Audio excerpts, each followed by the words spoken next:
You ready? Yes, ma'am. And we live. Happy Wednesday and welcome to another Everybody Can't Go Convo. We are still on road, live in ATL.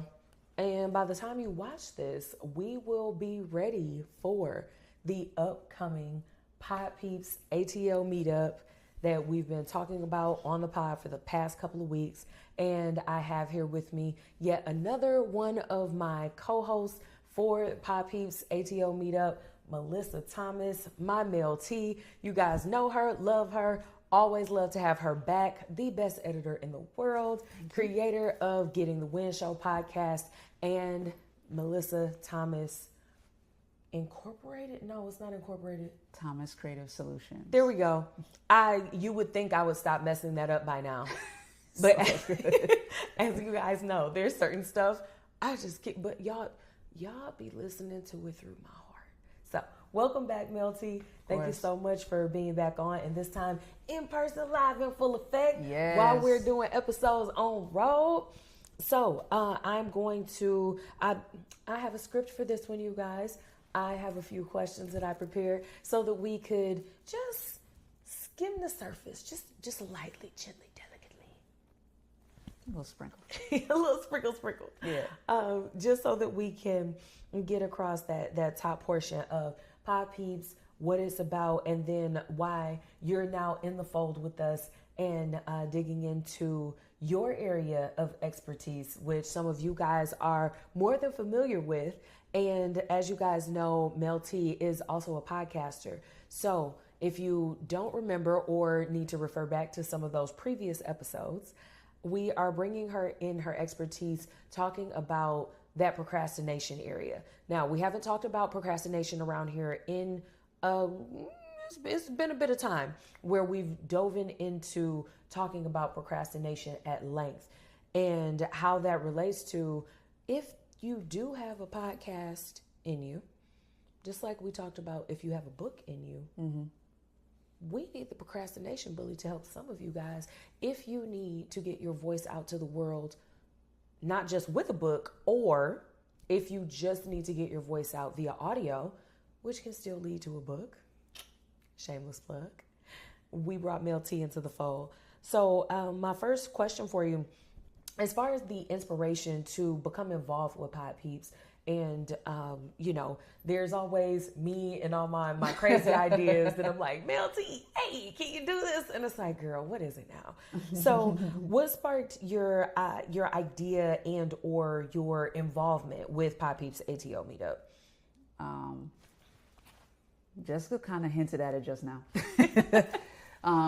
So first of all, I do appreciate your invitation into the group, which I think is awesome. But I like the idea of helping people create their podcast because at this point it's super simple to create one. And much in the same way that I teach on my show easy ways to create a book, it's really easy to create a podcast. So I remove the roadblocks. I'm all about simplification.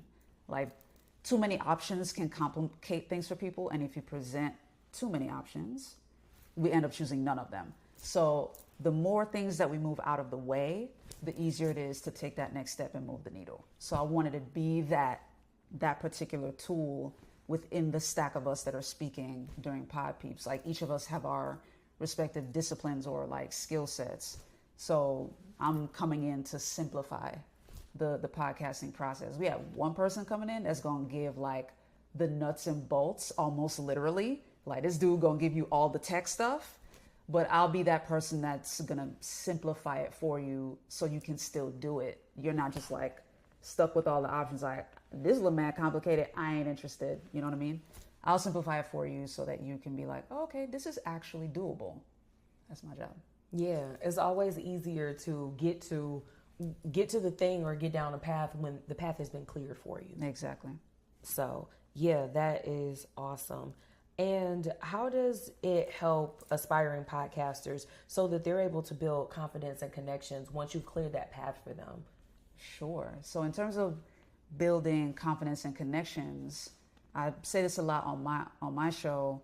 Ed Milet defines confidence as the promises you keep to yourself. It's literally just constantly keeping your word to yourself. So if your goal is indeed to create a podcast, start with that first episode.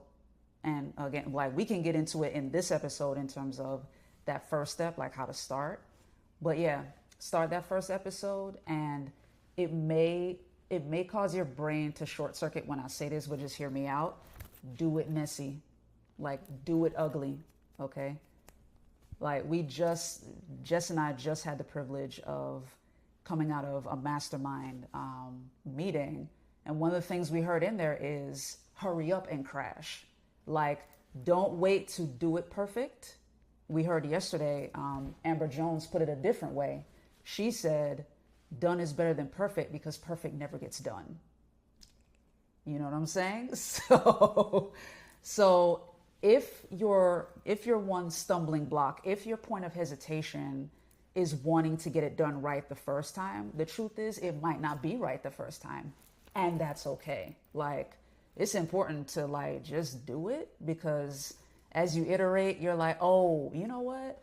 This might look better if I do this. And that's actually the beauty of it. Like, the beauty of doing the process is tinkering. It is like experimenting. That's the part where your genius actually comes out. Like, it's the iteration. So I love that. And that's what'll build up the confidence. To your question about connections, if you hesitating to do it, nobody's going to see it.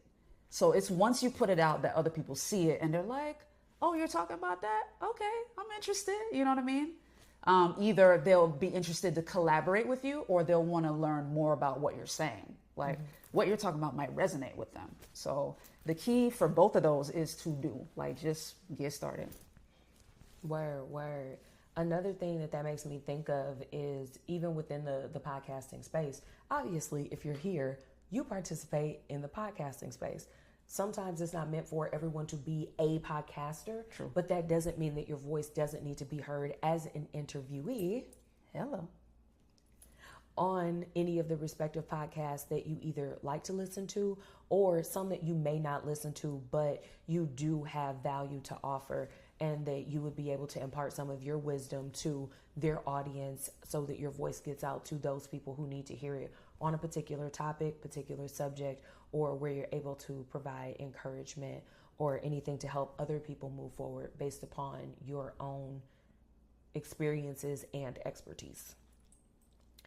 So when we start to talk about some of the common roadblocks from your experience, I'm only going to ask you for one, because y'all not getting all the gems.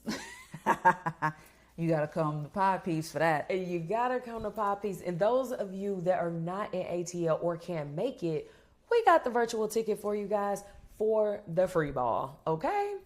So what is the one mental or practical block that keeps people from starting their podcast, even if they have a really great idea, really great concept, and they're like hesitating?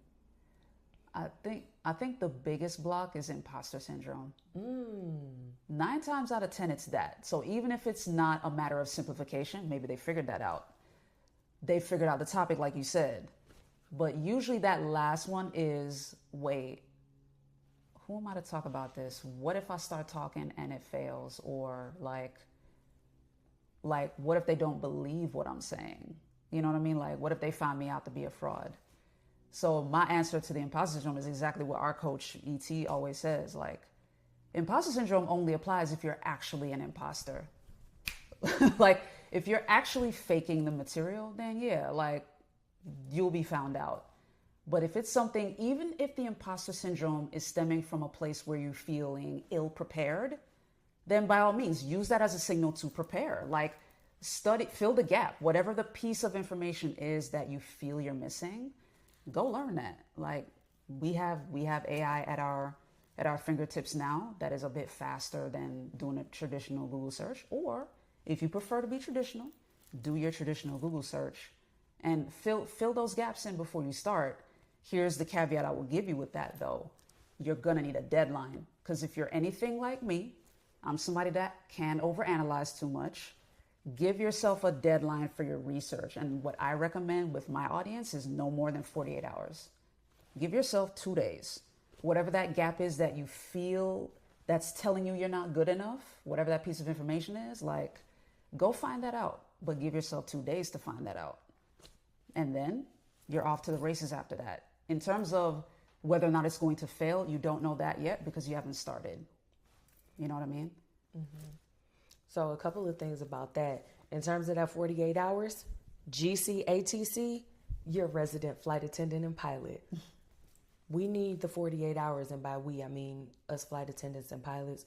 We need the 48 hours so that we put a date on it to actually finish. That we're not doing the overanalyzing. We leaving that to our submit to ATC and submit to GC people. We need the 48 hours so that, look at that butterfly. right. I'm going to go. 48 hours. 48 hours. Put that date and time stamp on it because they're, oh my gosh, that puppy is so fluffy. I want to pet it. Exactly. Y'all know that there are so many other things that we have our hand in, and depending on how much multitasking you can handle, the 48 hours is to make sure that that quick analysis that you did or that you didn't do because you let your resident GCATC take care of that analyzing. One, so that you're able to come back to your GCATC and say, hey, it's time for us to be off to the races again so that we can continue in complete execution, but also so that you can keep yourself reined in, so we can keep ourselves reined in and make sure that while we're gallivanting and galloping off to bring back more ideas, to just spread all the stuff out on the table in front of our resident GCs and ATCs so that we're able to have a point so that the procrastination that could come from analysis paralysis doesn't come from, oh, right, I forgot. Well, when were you supposed to do that? I started talking about that like 3 weeks ago. Oh, man. Yeah. But all the things in between. And in terms of imposter syndrome, don't get me started. Well, come on why that is not an acceptable excuse. Because I know darn well, if you have found this pod, if you have found Getting to the Win show, you have dug through a list of pods and you had to scoop past the trash pods. Yeah, I said it. That are peddling foolishness, untruths, and miseducation. And you think that you can't start your podcast? And you know what? I have the expectation of you guys. If you're here, I know it's because you're awesome enough to not go start another podcast that'll get me on another tangent. If you were here, I know for a fact that whatever podcast it is that you think you have a concept for, it would be something that at its least educational level, that it will be something that is entertaining, enlightening, and that can provide good laughs and a mental relief for your audience. Not foolishness. That part. So for me, especially within podcasting, I can't accept the imposter syndrome portion of it. Simply because we all have seen and been exposed to, whether we want to or not, it's literally pre-built into every algorithm just to offer it to you, just to see, do you want to try bush on a stick? It's literally there for you. Like, no, come on, click this and listen to it. Listen to this podcast. And it only takes a 30-second clip sometimes to be like, what in the... And you what know am I looking at? That part. And you know, sometimes they got millions of viewers because millions of y'all sitting there just watching somebody with their imposter syndrome say something stupid that's not even in alignment with the way that they live in, or they talk themselves in a circle and end up to a conclusion that doesn't even make logical sense based upon the argument that they started it with. So for you, imposter syndrome is nothing. If you have that feeling, not in this world. Shoot. Or have it and do it anyway. That, like I tell you guys, do it scared, do it anyway. And even though comparison is the thief of joy, if you need to use a measuring stick with the quality of content, and I'm not talking about the visuals, I'm not talking about the audio, I'm talking about the actual content of what you're learning, listening to, or being entertained by, I guarantee you your podcast does have an audience. There are people that need to hear it, and there is somebody out there that has spoken more trash than you could ever put into the podcasting world, this atmosphere, on Apple, on Spotify, on YouTube, on anywhere. Straight basura! I'm telling you. Love it. All right. So now that I was able to get that off of my chest, because I only want what's best for you guys. When we get into action over perfection, you just hit the iceberg about this with talking about waiting for perfect. I would say for the both of us, really, if you scroll back to either way. Oh, and by the way, congrats on 100 plus episodes. Yes. As we're in here on episode 81, and Mellissa is at 102. Yeah, the next episode will be 102. So if you scroll back, go back to the very beginning to our episode 1. I guarantee you will see some differences. Probably quite a few, but who's counting? If you get in the comments and comment that, you better come back every week and comment. But I like that. If you look at our episode 1 versus this episode right now, you are able to see a lot of changes, those small changes that equal great distances, not necessarily in terms of the quality of the lessons that you were learning and what you were able to glean from the podcast. Take a look at how the lighting has changed. Mm-hmm. Take a look at how the quality of the sound has changed. Take a look at how the whatever we've recorded on has changed, the quality of the pictures, the quality of the editing. I know as soon as I linked up with y'all, y'all noticed. Mm-hmm. Because a handful of y'all slid in my DMs. I started getting text messages or people that I haven't even talked to y'all for a while. It's like, hey, yo, Jess, have you got a brand new skill set? If you want to call Chop House Media Group, shout out to Tevin El Chapo. If you want to call that my skill set, yep, got a new one. And it took the pod to a different level. So when she talked about just start, do it messy, do it ugly, get it out there. Because guess what? You guys are still here. And for those of you who haven't been here since episode 1 or been at Getting the Win Show since episode 1, thanks for joining along the ride. But everybody had to start somewhere. Yep. And even for those people who were able to start in some fancy studio somewhere, unless you're already a celebrity, it's not that easy to maintain it. Why do you think most podcasts don't make it past 10 episodes? That part.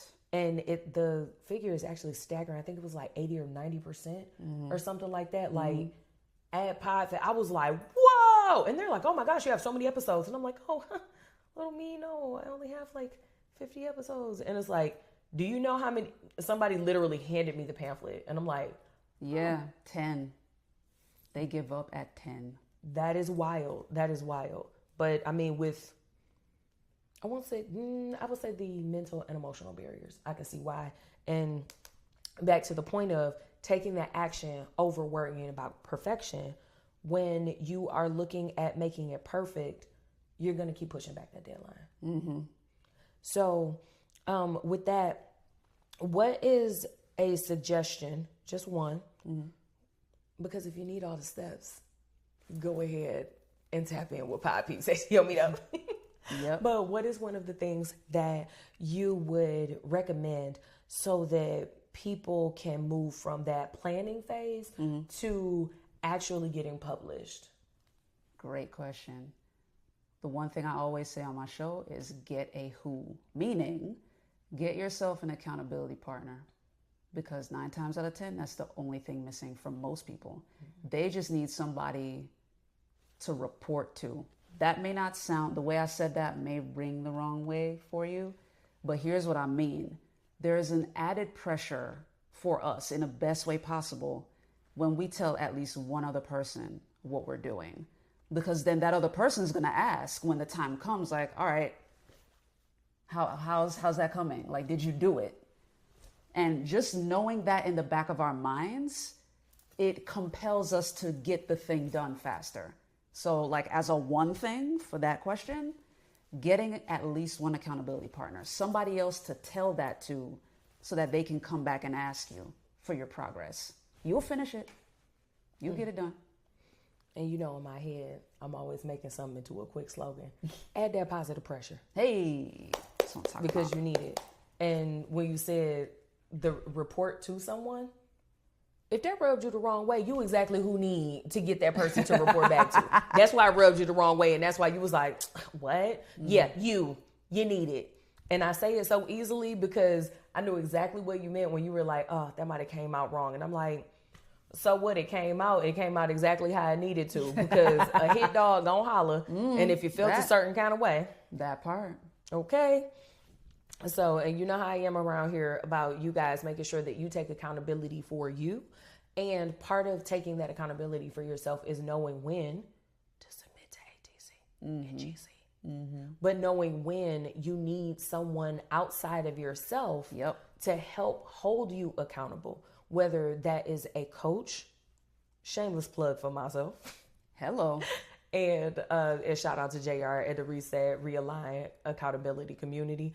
Whether it's an accountability community, whether it's your accountability partner, whether it's a business partner, but someone else who knows what your goals are and what you're aiming to do, so that when you put that date on it, when you put that 48-hour timestamp on it, to be sure that someone else is like, hey, 48 hours done passed. What happened to, so even if you did forget, or even if you did just stop out of frustration and pushed it aside, there's someone who's going to ask about it.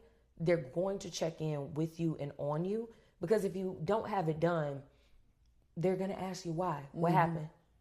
So you can either vent your frustrations or you can tell them the problem that they can help you to solve. That's good.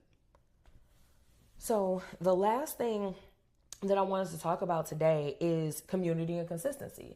So moving into how to keep consistent, which we just talked about a little bit. And for me, how that's connected to community, because there are people who are few and far in between. They are able to stay consistent on their own recognizance.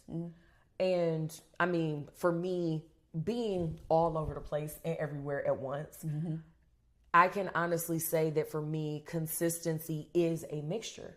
You guys see that I have a interview going right now. Sometimes you guys get just me.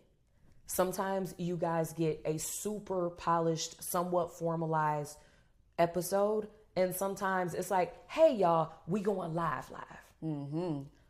For me to keep consistency in publishing my podcast, I had to find my own mix of community, which does include you guys as listeners.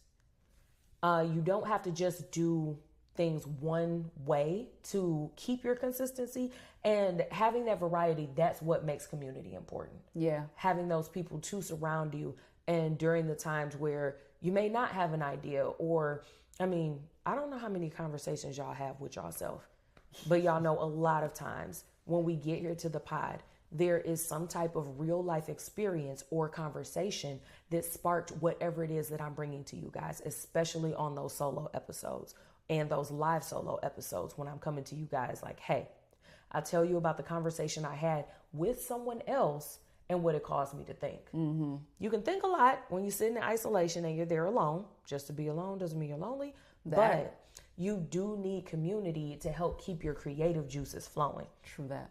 So how does joining a community like Pod Peeps support that long-term consistency when, I mean, anything that could go wrong in podcasting, when any of that stuff pops up? Well, for one, going back to what we just talked about, which is accountability, that's the most powerful thing about any community that functions and works. But the other wonderful thing about community is we get to sharpen one another in there. You know what I mean? There are people at different levels of the process. Some of us have many episodes under our belt. Some of us are just starting. Some of us are in the middle. Some of us have monetized. You know what I mean?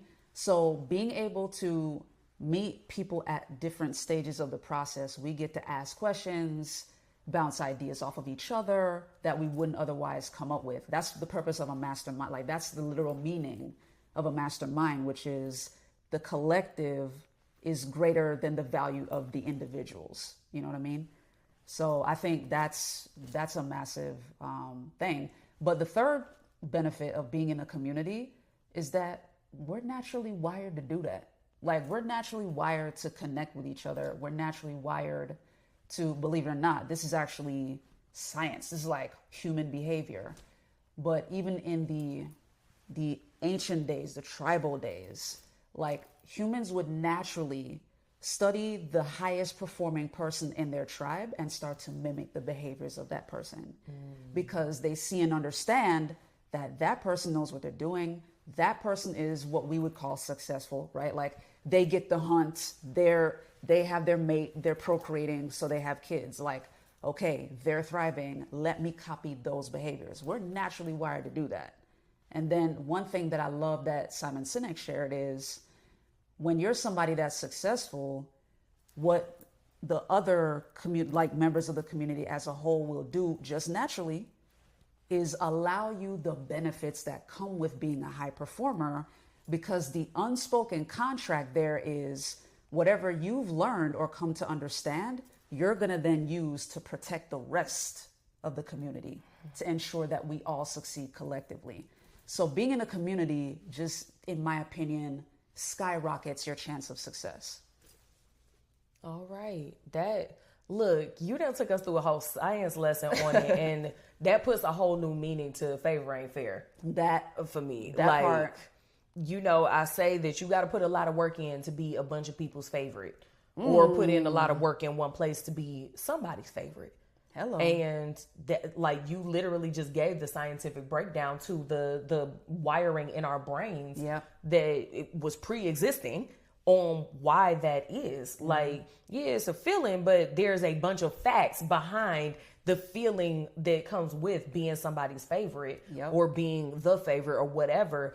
And in most cases, we're not talking about that unhealthy golden child thing that y'all do for people that are like failure to launch. But if that's you, you're not here. You're here because you probably know somebody like that. But we're talking about actual favor because you produce and because you bring value to other people, their lives, and your community at large and the communities that you are a part of. So that is, it rings very true.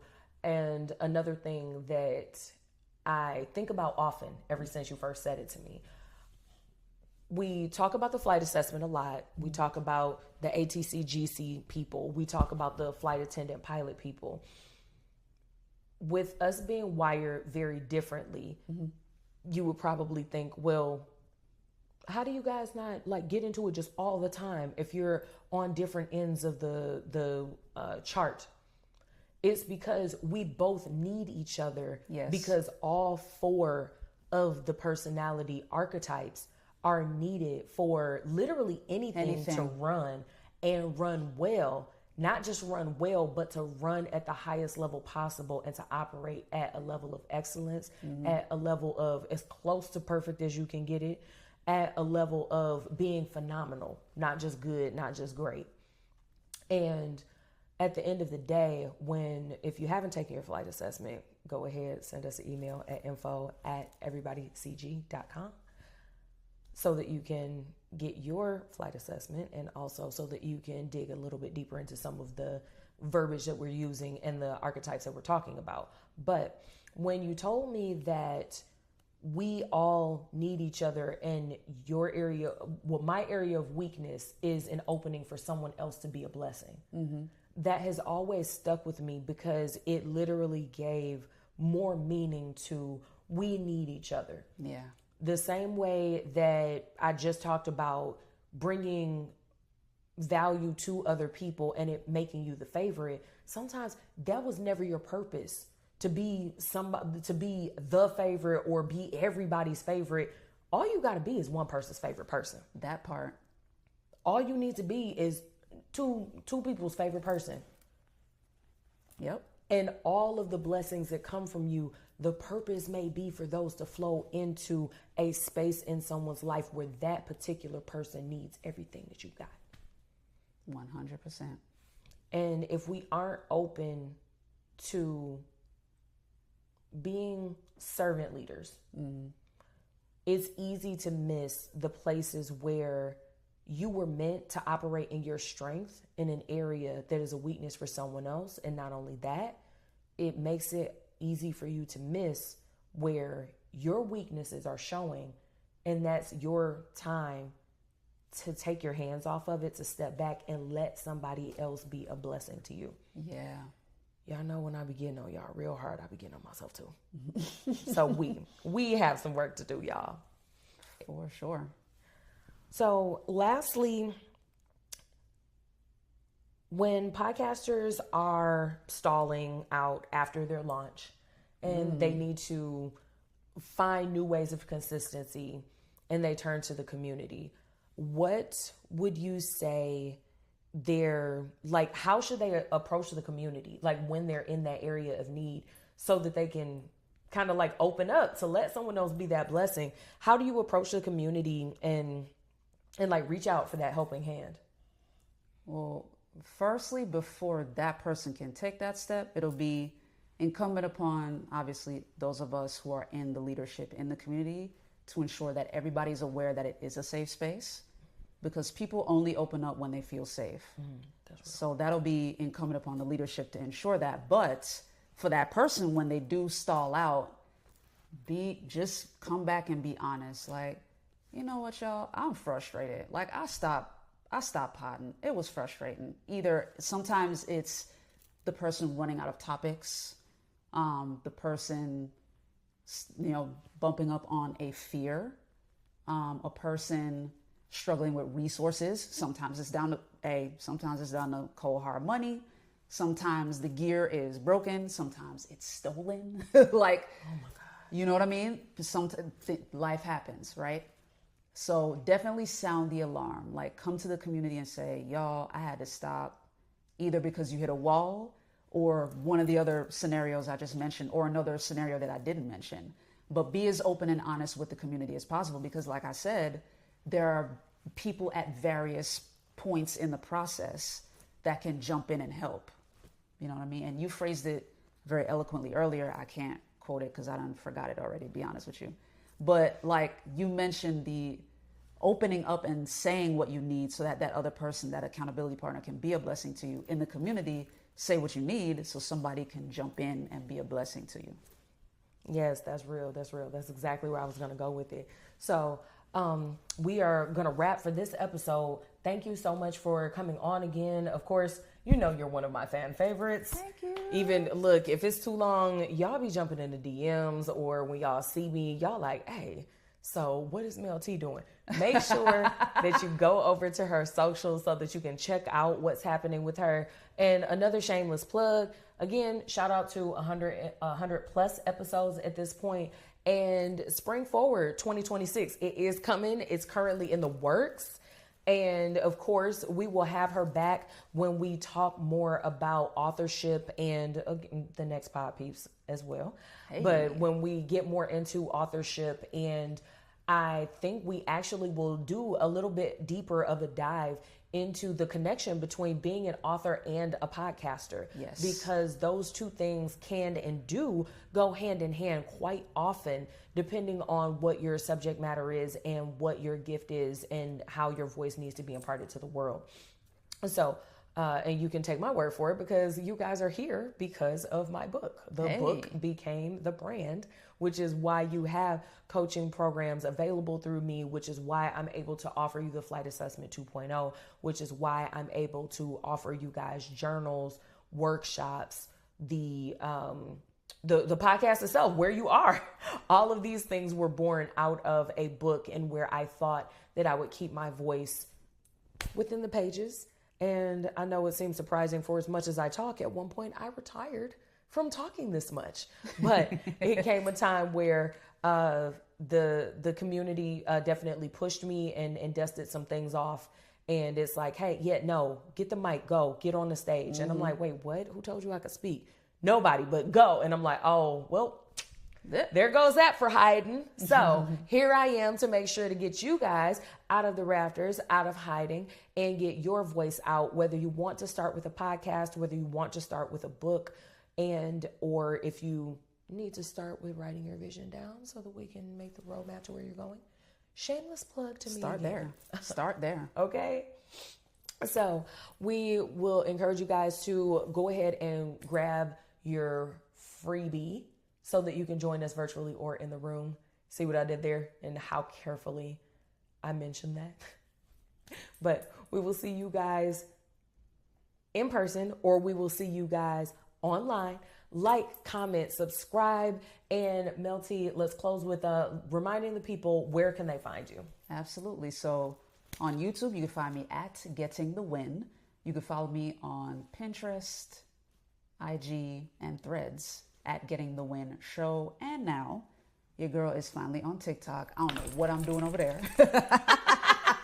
But over there, I am Mel T. Writes. Mel with 2 L's, correction. Mellissa T. Writes. Mellissa T. Writes. That's Melissa with 2 L's and 2 S's. So you can catch some of my shorter videos over there as well. All right. Awesome sauce. So we will see you guys very soon in ATL and or online. And we will see you right here next Wednesday for another Everybody Can't Go Convo.